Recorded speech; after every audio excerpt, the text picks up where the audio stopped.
માંડવી તાલુકામાં માંડવી શહેર ગ્રામીણ વિસ્તાર અને ખેડૂતો સાથે પણ અલગ મિટિંગ કરીને બધાને મળ્યો હતો. ખૂબ મોટા પાયે આપણા કચ્છમાં નુકસાન થયું છે.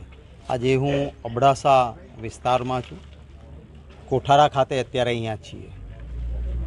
અબડાસા તાલુકો, લખપત તાલુકો અને કેટલાક નખત્રાણાના મિત્રોએ પણ પોતાના વિવિધ પ્રશ્નોની રજૂઆતો કરી છે. થોડીક સાવચેતી રાખી હોય તો લોકોને મુશ્કેલી ના પડે એવી સ્થિતિ છે. જેમ કે કોઠારામાં અગાઉ કલેક્ટરશ્રી અહીંયા આવીને ખાતરી આપીને ગયા હતા કે જે તળાવમાંથી પાણી નીકળ્યા પછી ઓગનમાં જવું જોઈએ અને બહાર જાય છે પાણી, એ પાણીના રસ્તા ઉપર મોટું નાળું બનાવે, બ્લોક બનાવીને, તો પાણીનો રસ્તો થઈ જાય તો કોઠારામાં લોકોને મુશ્કેલી ના પડે. એ જ રીતે એ જ પાણી પાછું આગળ અહીંયા રોડ ઉપર આવે છે. જ્યાં આગળ પણ એની વ્યવસ્થા પાણીના નિકાલની થવી જોઈએ. કોઈ મોટી વાત નથી. જો આટલું કામ તંત્રએ કરી કાઢ્યું હોય તો લોકોને અહીંયા ગળા સુધીના પાણીમાં હેરાન ન થવું પડ્યું હોત. ખાસ કરીને ગરીબ વિસ્તારમાં ગરીબ લોકોને વધારે મુશ્કેલીઓ પડે છે. મને અબડાસા તાલુકાની એક એવી પણ રજૂઆત મળી છે કે જેમને નુકસાન ગયું છે, ઘર પડ્યું, એમાં કહે છે અહીંયા ગજિયા મૂકીને જે મકાનો બનાવે છે, જો સિમેન્ટથી બનાવેલું હોય પડે તો જ રાહત માટેનું ફોર્મ ભરાવાનું. સીધા ગજિયા મૂકીને કાચું મકાન બનાવેલું હોય ને પડે તો એને રાહત નહીં આપવાની. મને લાગે છે આવો કોઈ સરકારનો પરિપત્ર ન હોવો જોઈએ. કોઈ આવી સૂચનાઓ પણ કોઈ તંત્રમાં અપાઈ હોય તો એને તાત્કાલિક રદ કરવી જોઈએ. રેલવેની લાઈન અહીંયાથી જે નીકળી છે એમાં જે કોઝવે બનાવવામાં આવ્યા છે એ કોઝવેમાં ખૂબ પાણી ભરાઈ જાય છે. રેલવેમાં આવા કોઝવે નહીં બનવા જોઈએ. બનાવવા હોય તો એ પરિસ્થિતિથી બનાવવા જોઈએ કે વરસાદ ગમે તેટલો આવે તો પણ પાણીનો નિકાલ થઈ જાય, એમ્બ્યુલન્સ પણ ન નીકળી શકે એવી સ્થિતિ વિસ્તારના લોકો માટે સર્જાય છે. ત્યારે રેલવેના બનાવેલા આવા કોઝવે છે એમાં પૂરી વ્યવસ્થા થવી જોઈએ. એક નવી વાત અહીંયા કરવામાં આવી કે હવે સર્વે માટે જેના માલ ઢોરના મૃત્યુ થયા છે, આજે 5-6 દિવસ પછી પણ સર્વે માટે ટીમ પહોંચી નથી. હવે 6 દિવસ સુધી મરેલા ઢોરનો મૃતદેહ કોઈ હાંચવી રાખી શકાય નહીં, અને થાય તો એનાથી તો રોગચાળો ફાટે.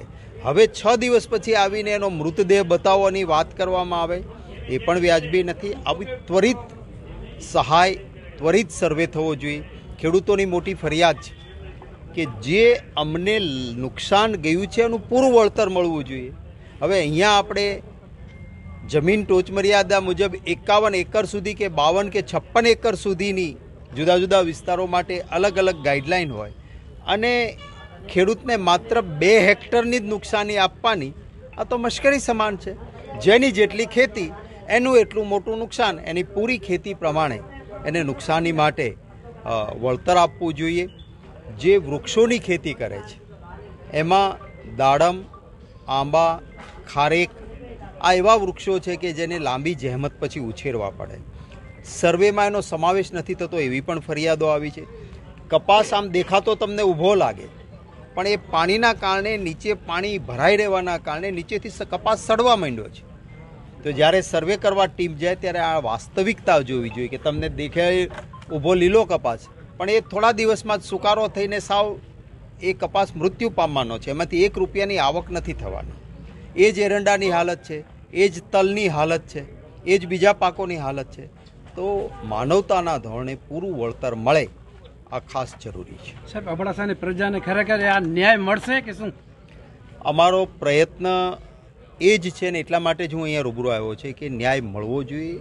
સરકાર કોઈ પણ પક્ષની હોય એની આ જવાબદારી બને છે. કોંગ્રેસ પક્ષની સરકાર હતી, 82માં વાવાઝોડું આ જ પ્રકારનું આવ્યું હતું. જે વિસ્તારોમાં તમે જુઓ આજે ભોજાવદર, સમરિયાળા કે જૂનાગઢના એ વિસ્તારોમાં જેનું જે નુકસાન ગયું ને જેટલું નુકસાન ગયું એ સરકારે ભરપાઈ કર્યું હતું. આજની આ ભારતીય જનતા પાર્ટીની સરકાર લીફાફોફી કરે છે. અમારો પૂરો પ્રયત્ન અને દબાણ રહેશે કે માનવતાના ધોરણે પૂરેપૂરી સહાય કચ્છી માડુઓ મુશ્કેલીમાં છે એને આપવી જોઈએ.